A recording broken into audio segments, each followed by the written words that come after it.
नमस्कार, मी Sanket Deshpande. Top news Marathi channel मध्ये आपलं स्वागत. भगवानगडाचे महंत नामदेव शास्त्रींनी 31 जानेवारीला धनंजय मुंडे यांची पाठराखण केली.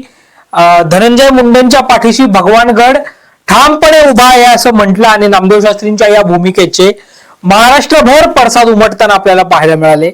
अशातच आज दिवंगत माजी सरपंच संतोष देशमुख यांचे बंधू धनंजय देशमुख आणि संपूर्ण देशमुख कुटुंबीय जे आहे ते आता भगवानगडावर दाखल झालेला आहे. नामदेव शास्त्री जे आहेत त्यांना त्या आरोपींबाबतचे पुरावे सादर करतायत. भगवानगडावर ही संपूर्ण भेट होताना आपल्याला पाहायला मिळते. नेमके कोणते पुरावे धनंजय देशमुखांनी नामदेव शास्त्रींना दिलेले आहेत आणि नेमकी काय चर्चा होते या सगळ्या विषयावर आपण चर्चा करणार आहोत. या चर्चेत माझ्यासोबत आहे माझा सहकारी राजरत्न जोंधळे. राजरत्न, ज्यावेळी नामदेव शास्त्रींनी धनंजय मुंडेंची पाठराखण केली त्याचवेळी नामदेव शास्त्रींच्या बाबतीत वेगवेगळ्या प्रतिक्रिया त्याला पाहायला मिळत होत्या. त्याच वेळी देशमुख परिवार आले, नामदेव शास्त्रींची भेट घेणार असं म्हटलं होतं. आज अखेर ही भेट होताना पाहायला मिळते. नेमके काय पुरावे सादर केले जातात? संकेत, तुला आठवत असेल तर 31 जानेवारीला जे आहे धनंजय मुंडेंनी गोपीनाथ अर्थात भगवानगडावर जाऊन नामदेव शास्त्री महाराज यांची भेट घेतलेली होती आणि भेटीमध्ये त्यांनी नामदेव शास्त्रींची चर्चा केली आणि त्यानंतर नामदेव शास्त्रींनी एक वक्तव्य केलेलं होतं की कुठंतरी मला धनंजय मुंडेंच्या डोळ्यामध्ये वेदना दिसत आहेत आणि त्याचबरोबर कुठेतरी या मारेकऱ्यांची मानसिकता सुद्धा तपासली पाहिजे असं विधान त्यांनी केलं होतं नामदेव शास्त्री आणि त्यामुळे याचे पडसाद जे आहे राज्यभरामध्ये उमटलेले होते. आणि तेरपणे त्यांनी असं सुद्धा सांगितलं होतं की भगवानगड जे आहे म्हणजे भगवानगडाला वंजारी समाजाचं खूप मोठं महत्व आहे. भगवानगडाच्या माध्यमातून वंजारी समाज जो आहे तो भगवानगडाला खूप मानतो आणि तिथल्या महंतांनी असं वक्तव्य करणं आणि त्यामुळे कुठेतरी त्यांच्या वक्तव्याला खूप मोठं महत्व प्राप्त झाल्याचं पाहायला मिळालं होतं संकेत. आणि त्यानंतर या वक्तव्याचे पडसाद जे आहे ते राज्यभरामध्ये उमटल्याचं पाहायला मिळालं होतं आणि सगळ्यांनी जवळपास आपण पाहिलं तर सर्वच राजकीय पक्षांनी थेटपणे सांगितलं की आम्ही नामदेव शास्त्रींचा आदर करतो परंतु त्यांचं विधानाशी आम्ही सहमत नाही. जितेंद्र आव्हाड असतील, अंजली दमानिया असतील, त्याचबरोबर तृप्ती देसाई असतील यांनी त्यांच्या विधानावरती आक्षेप व्यक्त केलेला होता आणि त्याच अनुषंगाने ते देशमुख कुटुंबीय होतं. ते देशमुख कुटुंबियांनी सुद्धा सांगितलं की आम्ही सुद्धा नामदेव शास्त्री महाराजांची भेट घेणार आहोत आणि त्यांना या संबंधातले पुरावे देणार आहोत. आणि त्याच अनुषंगाने जर पाहिलं तर भगवानगडावर संतोष देशमुख यांचं कुटुंबीय जे आहे त्यामध्ये त्यांचे बंधू धनंजय देशमुख असतील, त्याचबरोबर त्यांच्या कन्या वैभवी देशमुख असतील, त्या सुद्धा दाखल झालेल्या आहेत आणि ते जे पुरावे आहेत ते नामदेव शास्त्री महाराजांना देताना आपल्याला एकंदरीत या चित्रांमध्ये पाहायला मिळतात. आणि महत्वाचे पुरावे जर पाहिलं तर सुदर्शन घुलेसह साथीदारांनी संतोष देशमुखांची हत्या कशी केली याचा पुरावा सुद्धा जे आहेत ते धनंजय देशमुख हे नामदेव शास्त्री महाराजांना देताना दिसतात. आणि त्याचबरोबर आवादा कंपनीकडून मागितलेली खंडणी कशी या प्रकरणाला जबाबदार आहे याचा सुद्धा पुरावा जो आहे ते धनंजय देशमुख याला देणार आहे. जर आपण पाहिलं संकेत, तुला आठवत असेल तर हत्येच्या पूर्वी खंडणीचं प्रकरण घडलेलं होतं. ती जी आवादा पवनचक्की प्रकल्प होता त्या ठिकाणी सुरक्षा रक्षकाला मारहाण झालेली होती आणि त्याआधी जर पाहिलं तर खंडणी मागण्यात आली होती. त्याचा व्हिडिओ सुद्धा व्हायरल झालेला होता ज्यामध्ये आपल्याला वाल्मिक कराड असेल, त्याचबरोबर इतर जे साथीदार आहे, जे खुनामधले जे आरोपी आहेत ते सुद्धा त्या ठिकाणामध्ये खंडणी मागतानाचा एक सीसीटीव्ही मध्ये दिसत होते. त्याचबरोबर पोलीस निरीक्षक राजेश पाटील सुद्धा दिसत होता. याचे जे पुरावे आहेत ते स्वतः धनंजय देशमुख जे आहे नामदेव शास्त्री महाराज यांना देणार आहेत. त्याचबरोबर आपण पाहिलं संकेत तर विष्णू चाटे आणि वाल्मिक कराड आणि संतोष देशमुख हत्येतील प्रमुख आरोपी सोबत कसे त्यांचे संबंध आहेत हे सुद्धा धनंजय देशमुख जे आहे ते नामदेव शास्त्री महाराजांना सांगणार आहेत, त्याचा पुरावा देणार आहे. जर तुला आठवत असेल विष्णू चाटे आणि वाल्मिक कराडचे अत्यंत जवळचे संबंध आहेत कारण आपण पाहिलं तर हीच दोन लोक होती जी फरार होती. नंतर त्यांनी जर पाहिलं तर वाल्मिक कराड जो आहे तो सीआयडीला शरण आला, त्यानंतर विष्णू चाटेला सुद्धा पोलिसांनी ताब्यात घेतला आणि अद्यापही विष्णू चाटेचा मोबाईल सापडत नाहीये. या बाबतीमधले जे पुरावे आहेत ते नामदेव शास्त्री महाराजांना जे आहे एकंदरीत धनंजय देशमुख हे देणार आहेत.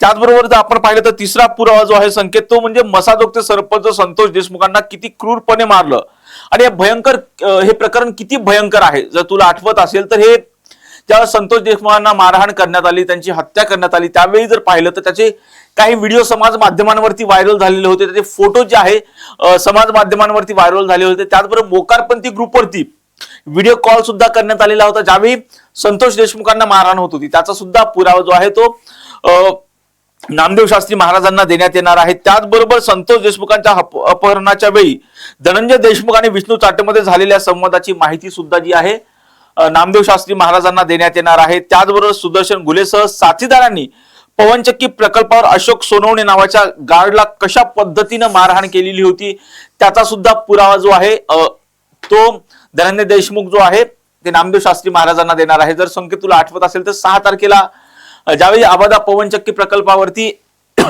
सुरक्षा रक्षकाला मारहाण होत होती त्याचा व्हिडिओ सुद्धा प्रसार माध्यमावरती आलेला आहे, समाज माध्यमांवरती व्हायरल झालेला आहे. त्यावेळी सुरक्षा रक्षक जे अशोक सोनवणे होते त्यांना मारहाण होत होती त्यावेळी त्यामध्ये संतोष देशमुखांनी हस्तक्षेप केलेला होता आणि त्यानंतर त्याचा राग मनात धरून कुठेतरी संतोष देशमुखांची हत्या झाली असा आरोप स्वतः त्यांच्या कुटुंबियांनी केला आणि त्याच अनुषंगाने या बाबतीमध्ये जी चर्चा आहे ती संतोष देशमुख हे की धनंजय देशमुख जे त्यांचे बंधू आहेत ते धनंजय देशमुख या बाबतीमधले पुरावे जे आहेत ते नामदेव शास्त्री महाराजांना देत आहेत. त्याचबरोबर पाहिलं तर संतोष देशमुखांना जी मारहाण झाली जसं आपण सांगितलं होतं की ज्यावेळेस मारहाण होत होती त्यावेळेस आरोपींनी काही व्हिडिओज काढलेले होते आणि ते मोकारपंथी ग्रुपवरती शेअर सुद्धा केलेले होते. त्याचे जे पुरावे आहेत ते सुद्धा कुठंतरी धनंजय देशमुख नामदेव शास्त्री महाराजांना देत आहेत. त्याचबरोबर पाहिलं तर खंडणी प्रकरणातील आणि हत्या प्रकरणातील आरोपी एकच असल्याचा पुरावा सुद्धा त्यांनी दिलेला आहे. जर पाहिला असेल संकेत खंडणी प्रकरणामध्ये जर आपण पाहिलं तर तुम्हाला जर आहे वाल्मिक कराड आहे, विष्णू चाटे आहे आणि सुदर्शन घुले हे 3 आरोपी जे आहेत खंडणी प्रकरणामध्ये त्यांच्यावरती गुन्हा दाखल करण्यात आलेला आहे. परंतु हे तिन्ही आरोपी आता थेटपणे त्यांना हत्येच्या गुन्ह्यामध्ये सहभागी करून घेण्यात आलेले आहे आणि त्यांच्यावरती मकोका अंतर्गत कारवाई करण्यात आलेली आहे. त्यामुळे खंडणीचा गुन्हा असेल आणि हत्येचा गुन्हा असेल दोन्ही गुन्हे कसे आरोपी एकच आहेत हे कुठेतरी नामदेव शास्त्री महाराजांना धनंजय देशमुख याचा पुरावा देत आहेत. त्याचबरोबर आणखी आपण पाहिलं तर संतोष देशमुख यांची हत्या करण्या अगोदर मुख्य आरोपी सुदर्शन घुलेसह खंडणी प्रकरणातील आरोपींमध्ये ज्या बैठका झालेल्या आहेत त्याचे सुद्धा पुरावे धनंजय देशमुख देत आहेत. त्याचबरोबर मंत्री धनंजय मुंडेंना हत्या आणि खंडणी प्रकरणात का जबाबदार धरलं जातं याचे सुद्धा पुरावे देण्यात येत आहेत.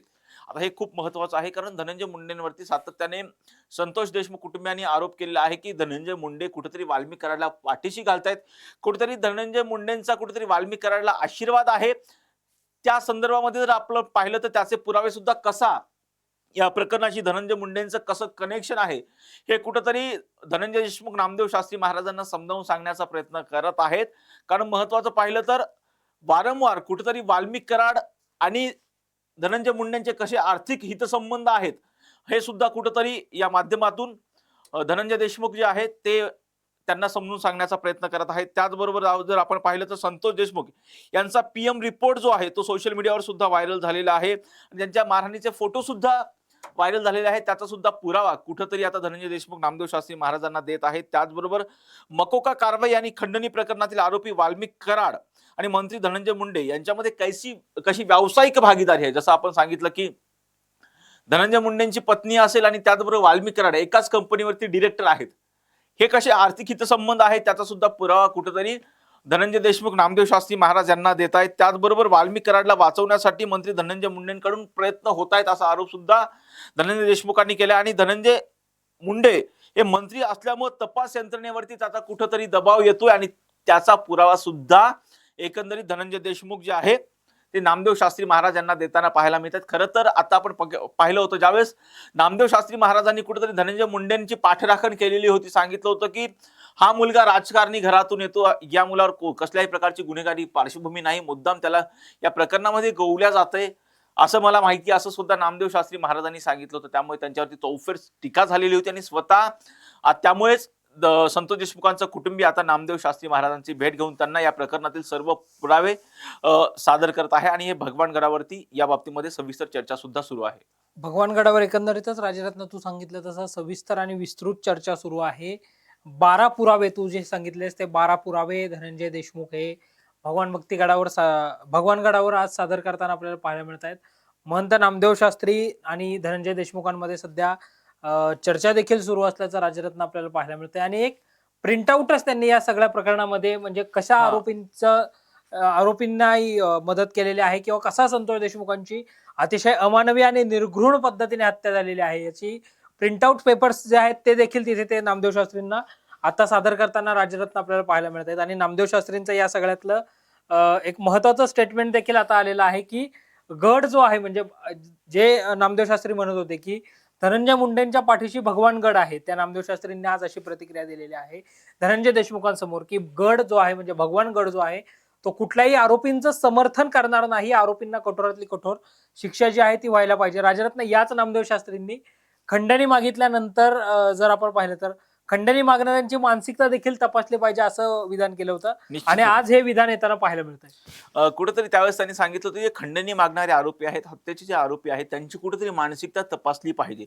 हे त्यांचं जे वक्तव्य होतं नामदेव शास्त्री महाराजांचं आणि त्यांच्या याच वक्तव्यावरती त्यांच्यावरती चौफेर टीका सुद्धा झाल्याचं पाहायला मिळालेलं होतं. आणि आता कुठेतरी धनंजय देशमुखांनी या बाबतीमध्ये जर आपण संकेत पाहतोय, सगळे त्यांनी कलर प्रिंटआउट्स घेऊन आले. जे मारहाणीचे फोटो आहेत, या प्रकरणामधले जे काही पुरावे आहेत ते सगळे पुरावे स्वतः धनंजय देशमुख हे घेऊन आलेले आहेत आणि नामदेव शास्त्री महाराजांना दाखवत आहेत. आणि त्यांनी सांगितलेलं आहे की त्यावरतीच आता प्रतिक्रिया नामदेव शास्त्री महाराजांची आलेली आहे की आम्ही आरोपींना म्हणजे जे गुन्हेगार आहेत त्यांना आम्ही पाठीशी घालणार नाही, भगवानगड त्यांना पाठीशी घालणार नाही, अशी प्रतिक्रिया आता कुठेतरी नामदेव शास्त्री महाराजांची येते. जे नामदेव शास्त्री महाराज यापूर्वी थेटपणे धनंजय मुंडेंना पाठीशी घालत होते, परंतु आता पुरावे स्वतः धनंजय देशमुख आणि त्यांची जी पुतणी आहे वैभवी देशमुख ते स्वतः दोघं जण त्या ठिकाणी भगवान गडावरती गेलेले आहेत आणि हे पुरावे सादर करतायत. त्यामुळे कुठेतरी आता नामदेव शास्त्री महाराज यांच्या भूमिकेत कुठेतरी बदल झाल्याचं दिसून येतं. निश्चितच राजरत्न आता जर आपण त्या ठिकाणी पाहिलं तर संपूर्ण देशमुख कुटुंबीय जे आहे म्हणजे अगदी धनंजय देशमुख, वैभवी देशमुख, विराज देशमुख आणि मसाजोगचे काही प्रमुख नागरिक जे आहेत ते देखील आपल्याला या भगवान गडावर आता आपल्याला गेल्याचं पाहायला मिळतंय आणि सविस्तर अशी चर्चा सुरू आहे. त्यानंतर अनेक माध्यमांचे प्रतिनिधी देखील भगवान गडावर सध्या लाईव्ह कव्हरेजसाठी पोहोचलेले आहेत आणि ही सगळी ऑन कॅमेरा चर्चा सध्या सुरू असल्याचं राजरत्न पाहायला मिळतं. या चर्चेतनं निष्कर्ष काय निघेल किंवा काय होईल असं पाहायला मिळतं. राजरत्न आता जर आपण पाहिलं तर धनंजय देशमुख, संतोष देशमुख सरपंच असताना गावाला जे ग्राम स्वच्छता पुरस्कार मिळाला होता ते सर्टिफिकेट जे आहे ते भगवान महंत नामदेव शास्त्रींना दाखवताना आपल्याला पाहायला मिळत आहेत. आणि आपण सुद्धा एक संतोष देशमुखांची क्लिप जी आहे ती संपूर्ण महाराष्ट्राला टॉप न्यूज मराठीच्या माध्यमातून दाखवली होती. टॉप न्यूज मराठीवर तो व्हिडिओ आजही उपलब्ध आहे. संतोष देशमुखांनी जो शेवटचा व्हिडिओ होता तो शेवटचा व्हिडिओ व्हायरल झाला होता, ज्या व्हिडिओमध्ये सुद्धा त्यांनी गावाला व्यसनमुक्त करायचं आहे, गावाला हरित क्रांती बनवायचं आहे, गावासाठीच्या काही विविध योजना आहेत त्या त्यांनी सांगितल्या होत्या. आणि तेच सगळं संतोष देशमुखांनी गावासाठी कसं काम केलं हे धनंजय देशमुख जे आहेत ते आता नामदेव शास्त्री जे महंत नामदेव शास्त्री आहेत त्यांना दाखवताना पाहायला मिळतात. निश्चितपणे संकेत जर आपण पाहिले तर संतोष देशमुख एक कार्यसम्राट असे काम करणारे, असे म्हणजे गावासाठी समर्पक भावनेने काम करणारे सरपंच होते. त्यांच्या गावाला सुद्धा स्वच्छतेसाठीचा पुरस्कार मिळाल्याचं पाहायला मिळते आणि याचाच पुरावा, याचं जे प्रमाणपत्र होतं स्वच्छता अभियान या बाबतीमध्ये जे प्रमाणपत्र होतं स्वतः RR पाटील यांच्या नावानं ते प्रमाणपत्र आहे. ते प्रमाणपत्र स्वतः धनंजय देशमुख जे आहे नामदेव शास्त्री महाराजांना दाखवतात आणि कशा पद्धतीनं त्यांनी गावासाठी समर्पक भावनेने संतोष देशमुखांनी काम केलं हे कुठेतरी सांगण्याचा प्रयत्न करतात. आणि कशा पद्धतीने काहीही चूक नसताना कसं संतोष देशमुखांना मारहाण करण्यात आली, त्यांच्या कशा पद्धतीनं खून करण्यात आला आणि अत्यंत निर्गुणपणे खून करण्यात आलेला आहे. जर आपण पाहिलं तर तुम्ही आरोपींची सुरुवातीला त्यांची मानसिकता तपासा असं तुम्ही जे विधान केलेलं होतं, परंतु आमचं जे कुटुंब आहे, आमचा भाऊ आम्हाला परत मिळणार आहे का, माझ्या आईला तिचा मुलगा परत मिळणार आहे का, माझ्या पुतणीला तिचे वडील परत मिळणार आहेत का, आम्ही त्याला कुठे शोधायचं, माझ्या भावाला आम्ही कुठे शोधायचं, असा सवाल सुद्धा त्यांनी उपस्थित केलेला होता. आणि त्याच अनुषंगाने ते भेट घेतात. त्याने भेटीमध्ये विशेष म्हणजे या भेटीमध्ये प्रसार माध्यम सुद्धा त्या ठिकाणी आहेत आणि प्रसार माध्यमांच्या पुढेही भेट जी होती संकेत. आणि या भेटीमध्ये आता नामदेव शास्त्री महाराज नेमकी काय भूमिका घेतात हे पाहणं सुद्धा महत्वाचं असणार आहे. कारण जो कार्यसम्राट सरपंच होता आणि त्याची अत्यंत निर्गुणपणे हत्या झाली आणि हत्या का झाली तर एका खंडणी प्रकरणामध्ये त्यांनी हस्तक्षेप केला. गावामधल्या एका आवादा पवनचक्की प्रकल्पावर असणाऱ्या सुरक्षा रक्षक अशोक सोनवणे यांना मारहाण होते आणि त्यानंतर ते अशोक सोनवणे थेटपणे तुला थोडंसं थांबवतो राजरत्न. नामदेव शास्त्री आणि धनंजय देशमुखांमधला जो संवाद झालेला आहे त्या अनुषंगाने जर आपण पाहिलं तर नामदेव शास्त्रींनी अशी भूमिका मांडलेली आहे की भगवानगड जो आहे तो देशमुख परिवाराच्या पाठीशी ठामपणे उभा राहील. आरोपींची जी गुन्हेगारी पार्श्वभूमी आहे हे सगळे पुरावे धनंजय देशमुखांनी जे आहेत ते नामदेव शास्त्रींना दाखवल्याचं आपल्याला पाहायला मिळालंय. आरोपींच्या न्यायाची मागणी, आरोपींना कठोरातली कठोर शिक्षा देऊन देशमुख परिवाराला न्याय देण्याची मागणी जी आहे ती आता धनंजय देशमुख यांनी केल्याचं पाहायला मिळालंय. आणि महंत नामदेव शास्त्रींनी जी धनंजय मुंडेंची पाठराखण केली होती त्याबाबतही त्यांनी भूमिका स्पष्ट केलेली आहे. देशमुख कुटुंब हे भगवान गडाला आणि राष्ट्रसंत भगवान बाबांना मानणार आहे अशी भूमिकाही अशी प्रतिक्रियाही नामदेव शास्त्रींनी दिल्याचं पाहायला मिळत आहे. निश्चितपणे आपण पाहतोय की जर आपण राजकीय प्रतिक्रिया जरी पाहिल्या संकेत कोणीही या गादीवरती टीका केली नव्हती, या गादीचा मानच ठेवलेला होता, कारण भगवान बाबांची ती गादी आहे आणि त्याचा वारसा आता नामदेव शास्त्री महाराज चालवतात. त्यामुळे त्यांनी सांगितलं की या गादीची जी प्रतिमा आहे ती तशीच असावी आणि या गादीवरून प्रत्येकाला न्याय मिळावा, कारण या ठिकाणी या गादीनी आहे ना जातीच्या पलीकडे जाऊन न्याय देण्याचा प्रयत्न केलेला आहे. स्वतः जितेंद्र आव्हाड यांनी सुद्धा तसं सांगितलं होतं आणि त्याच अनुषंगाने आता धनंजय देशमुखांनी घेतलेली भेट असेल नामदेव शास्त्री आणि त्यावरती नामदेव शास्त्री प्रतिक्रिया देताना सांगतात की कुठेतरी धनंजय देशमुख यांचं जे कुटुंब आहे, संतोष देशमुख यांचं जे कुटुंब आहे, त्यांच्या पाठीशी भगवानगड ठामपणे उभा असणार आहे. त्याचबरोबर या आरोपींना भगवानगड कोणत्याही परिस्थितीमध्ये पाठीशी घालणार नाही अशी प्रतिक्रिया सुद्धा आता स्वतः या गादीचे जे आहेत स्वतः नामदेव शास्त्री महाराज देताना पाहायला मिळतात. निश्चितच आता भगवान गडावर जे आहे ते नामदेव शास्त्री महाराजांचा देशमुख परिवारासोबतचा संवाद जो आहे तो संवाद सुरू असल्याचं आपल्याला पाहायला मिळत आहे. माध्यमांच्या कॅमेरे त्या ठिकाणी आहेत, लाईव्ह सगळं ऑन कॅमेरा ही चर्चा सगळी सुरू आहे. आरोपींना कुठल्याही प्रकारे पाठीशी घालणार नाही आणि भगवान गडानं कधीही जातीयवाद केला नाही अशी महत्वाची प्रतिक्रिया जी आहे ती नामदेव शास्त्रींनी दिल्याचं पाहायला मिळालं, महंत नामदेव शास्त्रींनी दिल्याचं पाहायला मिळालं. आणि या सगळ्या पुराव्याबाबत देशमुख परिवाराच्या पाठीशी भगवानगड ठामपणे उभा राहील असं म्हटलं होतं. राजरत्न, ज्यावेळी आता नामदेव शास्त्रींची आणखी एक महत्वाची प्रतिक्रिया आलेली आहे. नामदेव शास्त्री असं म्हणतात, माझ्या बोलण्याचा चुकीचा अर्थ काढला गेला किंवा माझ्या वक्तव्याचा जो आहे तो विपर्यास केला गेला, काय सांगशील? निश्चितपणे आपण पाहतोय की ज्यावेळी त्यांनी हे वक्तव्य केलं त्यांच्यावरती खूप मोठ्या प्रमाणामध्ये त्यांच्या वक्तव्यावरती टीका झाली, त्या गादीवरती टीका झालेली नाही. त्यांनी सांगितलं की माझ्या वक्तव्याचा कुठेतरी विपर्यास केला गेलाय. त्यांनी एक वक्तव्य सुद्धा केलेलं होतं की धनंजय मुंडेंच्या हाताला लावलेली सलाईन आणि त्यामधून दिसणारं रक्त याच्या कुठेतरी वेदना झालेल्या आहेत आणि तो मुलगा किती निष्पाप आहे, म्हणजे त्याच्या डोळ्यामध्ये ज्या वेदना दिसत होत्या त्या वेदना मला दिसलेल्या आहेत, मी संत आहे, त्या वेदना मला दिसलेल्या आहेत. त्यामुळे त्यांनी आरोपीची मानसिकता सुद्धा तपासली पाहिजे आणि कशा पद्धतीनं एक राजकारणी घराण्यातला मुलगा आहे अर्थात धनंजय मुंडे जे आहेत ते गोपीनाथ मुंडेंचे पुतणे आहेत, त्यांचे अनेक पक्षातील राजकीय मित्र आहेत, परंतु त्यांना या प्रकरणामध्ये कुठेतरी गोवल्या जात आहे आणि हा निष्पाप आहे असं सुद्धा त्यांनी सांगितलेलं होतं आणि त्यामुळे त्यांच्यावरती कुठेतरी मोठ्या प्रमाणामध्ये टीका सुद्धा झालेली होती संकेत. आणि त्याच अनुषंगाने जर पाहिलं तर आता जी धनंजय देशमुखांनी भेट घेतलेली आहे, कारण ज्या पद्धतीने त्यांनी स्वतः धनंजय मुंडेंची पाठराखण केलेली होती त्यामुळे कुठेतरी आता संतोष देशमुखांचं कुटुंबीय जे आहे ते नाराज झालेले होते आणि त्यांनी थेटपणे सांगितलं की आम्ही सुद्धा त्या गडाला मानतो आणि त्याच अनुषंगाने त्यांनी ही भेट घेतलेली आहे. आणि दुसरी एक महत्वाची बाब म्हणजे भगवानगड कायम तुमच्या पाठीशी आहे असं वक्तव्य सुद्धा नामदेव शास्त्री महाराजांनी केलेलं आहे. त्याचबरोबर आरोपींवर आतापर्यंत अनेक गुन्हे दाखल झालेले आहेत. या गुन्ह्याची प्रत्येक मालिका जी आहे धनंजय देशमुखांनी जी आहे यांच्या पुढे सादर केलेली आहे, नामदेव शास्त्री महाराजांच्या पुढे सादर केल्याचं सुद्धा पाहायला मिळालेलं आहे. त्याचबरोबर त्यांची जी मुलगी आहे वैभवी देशमुख तिने सुद्धा सांगितलं आहे की आमच्या वडिलांना कशा पद्धतीने मारण्यात आलेलं, कशा क्रूर पद्धतीने मारण्यात आलेलं आहे, आम्हाला न्याय मिळावा अशी मागणी सुद्धा जी आहे वैभवी देशमुख हिने केल्याचं पाहायला मिळतंय. आरोपींना पाठीशी घालणारे जातीयवाद करतायत असं देखील एक महत्वाची प्रतिक्रिया जी आहे ती वैभवी देशमुख यांची आलेली आहे. माझ्या वडिलांवर अनेक अमानुष पद्धतीने वार झाले, मारहाण झाली असं देखील वैभवी देशमुख जे आहेत त्यांनी प्रतिक्रिया दिल्याचं आपल्याला पाहायला मिळते. राजरत्न, निश्चितपणे ज्या मुलीचे वडील गेलेले आहेत त्या मुलीच्या वेदना सांगणं खूप कठीण आहे, तिला काय वेदना होत असतील आणि अशा पद्धतीने जर एखाद्या आरोपीला पाठीशी घालण्याचा प्रयत्न होत असेल तर निश्चितपणे त्या कुटुंबाला प्रचंड वेदना होणं हे स्वाभाविकच आहे. आणि त्याच अनुषंगाने ही लहानशी मुलगी जी आहे थेटपणे आता नामदेव शास्त्री महाराजांच्या भेटीला गेलेली आहे, तिथं ती न्यायाची अपेक्षा करते की ह्या गादीला विशेष महत्व आहे, खूप मोठं महत्व आहे आणि या गादीकडून आम्हाला न्याय मिळावा. या नामदेव शास्त्री महाराजांनी आरोपींना पाठीशी घालू नये असं सुद्धा कुठेतरी ही वैभवी देशमुख सांगताना पाहायला मिळतात. निश्चितपणे आता या प्रकरणी नामदेव शास्त्री महाराज काय भूमिका घेतात हे पाहणं सुद्धा आता महत्वाचं असणार आहे.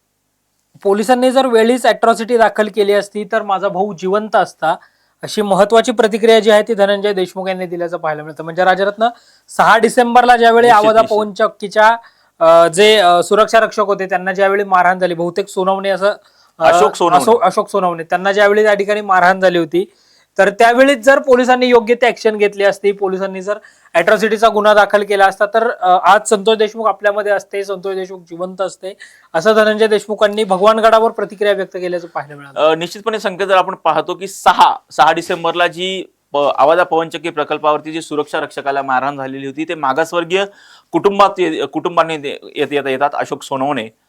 आणि अर्थात त्यावेळी त्यांना जी मारहाण झाली होती त्या प्रकरणी जर अॅट्रॉसिटी अंतर्गत ह्या ज्या आरोपींवरती गुन्हा दाखल केला असता तर त्या आरोपींना जर अटक झाली असती वेळी तर आज माझ्या भावाचे प्राण वाचले असते, अशी प्रतिक्रिया जी आहे धनंजय देशमुख देताना पाहायला मिळतात. कारण हे जे संपूर्ण प्रकरण आहे ते खंडणीचं प्रकरण आहे. खंडणीच्या प्रकरणामधून ते प्रकरण हत्येवरती गेलेलं आहे असं कुठेतरी धनंजय देशमुख नामदेव शास्त्री महाराजांना सांगताना पाहायला मिळतात. आणि त्याच अनुषंगानं कशी तपासामध्ये पोलिसांनी सुद्धा दिरंगाई केलेली आहे, त्याचबरोबर हे आरोपी आहेत कसे अट्टल गुन्हेगार आहेत. यामधला कृष्णा आंधे अद्यापही फरार आहे. त्या जवळपास या हत्येला पाहिलं तर संख्येत 53 दिवस झालेले आहेत, अद्यापही तो फरार आहे. यामध्ये जो मोबाईल आहे विष्णू चाटेचा मोबाईल तो अद्यापही सापडत नाहीये. आरोपी पोलिसांना सहकार्य करत नाहीत. या सर्वच आरोपींवर आता मकोका अंतर्गत कारवाई झालेली आहे. त्यामुळे या आरोपींना कशाही पद्धतीने पाठीशी घालू नये आणि आमच्या कुटुंबियांना न्याय द्यावा अशीच भावना कुठेतरी धनंजय देशमुख नामदेव शास्त्री महाराज यांच्याकडे व्यक्त करताना दिसत आहेत. नामदेव शास्त्री महाराज देशमुख परिवाराला आता तिथे जर आपण पाहिलं तर धीर देतानाही पाहायला मिळत आहेत. देशमुख परिवाराच्या पाठीशी आपण ठामपणे उभा आहे असं देखील म्हटल्याचं पाहायला मिळालं. म्हणजे राजरत्न, मला धनंजय मुंडेंच्या डोळ्यातले अश्रू दिसले असं म्हणणाऱ्या नामदेव शास्त्रींना आज वैभवी देशमुखांच्या डोळ्यातले अश्रूही दिसले असं आपण म्हणू शकतो का, किंवा त्याविषयी काय सांगशील? निश्चितपणे त्यांनी जे म्हटलेलं आहे की मला धनंजय देशमुखांच्या डोळ्यातले अश्रू दिसले, मला धनंजय मुंडेंच्या डोळ्यातले अश्रू दिसले, मला धनंजय मुंडेंच्या डोळ्यातील वेदना दिसल्या, मला धनंजय मुंडेच्या हाताला लावलेली सलाईन आणि त्यामध्ये दिसणारं रक्त दिसलं असं सुद्धा त्यांनी एक वक्तव्य केलेलं होतं. आणि त्यामुळं खरं तर ही वैभवी देशमुख जी मुलगी आहे संतोष देशमुखांची, तिने सांगितलेलं आहे की माझ्या वडिलांच्या शरीरावरचे वार झालेले आहेत, त्या वाराच्या आम्हाला किती वेदना होत आहेत. माझ्या वडिलांना जे अत्यंत क्रूरपणे मारण्यात आलेलं आहे त्यामुळे माझ्या वडिलांना न्याय द्या अशी मागणी जी आहे. आणि खरं म्हटलं तर माझ्या वडिलांनी एका दलित कुटुंबातील एका व्यक्तीला मारहाण होत होती आणि ती मारहाण सोडवण्यासाठी माझे वडील गेलेले होते आणि त्यावेळी जर अॅट्रॉसिटी अंतर्गत गुन्हा दाखल झाला असता तर माझ्या वडिलांना न्याय मिळाला असता अशी भावना जी आहे ती चिमुकली वैभवी देशमुख करताना पाहायला मिळते. आता खरं तर या प्रकरणामध्ये आता नामदेव शास्त्री महाराज कोणती भूमिका घेतात? एका बाजूला त्यांनी केलेली धनंजय मुंडेंची पाठराखण असेल आणि आता अख्खं धनंजय देशमुखांचं कुटुंबीय जे आहे, संतोष देशमुखांचं जे कुटुंबीय आहे ते थेटपणे नामदेव शास्त्री महाराजांची भेट घेते. आता या प्रकरणी आता नामदेव शास्त्री महाराज नेमकी काय भूमिका घेतात हे पाहणं सुद्धा आता महत्वाचं असणार आहे. निश्चितच या सगळ्यानंतर जर आपण पाहिलं देशमुख परिवाराच्या भेटीनंतर नामदेव शास्त्री महंत काय भूमिका घेत आहेत हे सगळं पाहणं महत्वाचं आहे. तुर्तास तरी भगवानगड हा देशमुख परिवाराच्या पाठीशी आहे आणि आम्ही आरोपींना पाठीशी घालणार नाही. भगवानगडानं कधी जातीयवाद केला नाही अशी प्रतिक्रिया नामदेव शास्त्रींनी दिल्याचं पाहायला मिळालं. यानंतर नामदेव शास्त्री आता आणखी काय भूमिका घेत आहेत ते कदाचित पत्रकार परिषद घेऊन देखील आपली भूमिका जाहीर करतील असं बोललं जात आहे. या सगळ्या विषयावर आपलं लक्ष निश्चितच असणार आहे आणि या सगळ्यातले अपडेट्स अगदी वेळोवेळी आम्ही तुमच्यापर्यंत पोहोचवणार आहोत. तोवर पाहत रहा टॉप न्यूज मराठी, आपला महाराष्ट्र आपली बातमी.